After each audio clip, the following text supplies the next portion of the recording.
Првата половина од 2024 година беше период кога истече рокот на важност на патните и други лични исправи. Граѓаните мораа да ги променат документите за да стои новото уставно име.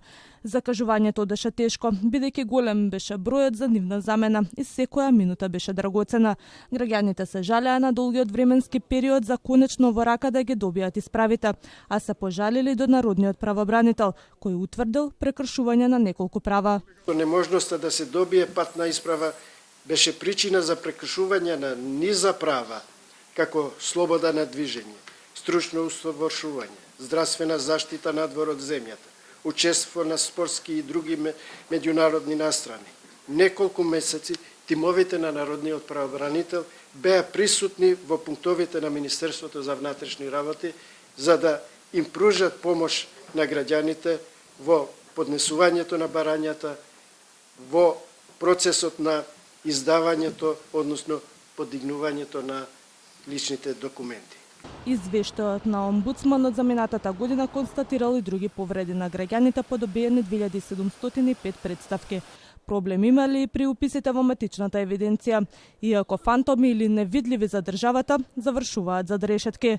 Во Идризово затвореник немал матичен број, а со тоа ни извод од матична книга на родините. Казната ја издржувал преку отисок од прст, вели Зибери.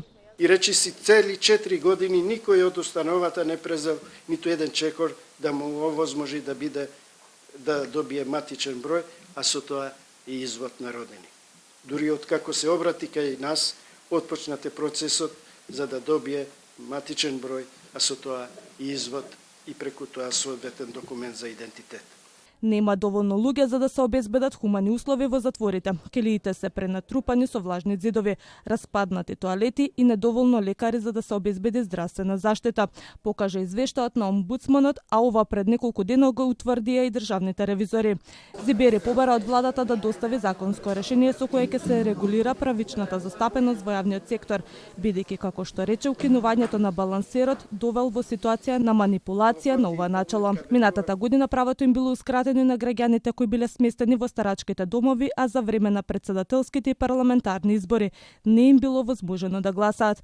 Во областа работни односи граѓаните најмногу реагирале на исплата на плати и други надоместоци и за вработување.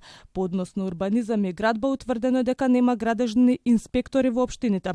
Според годишниот извештај на народниот правобранител за минатата година, поплаки пристигнали од граѓани кои се пожалиле на високи сметки за струја.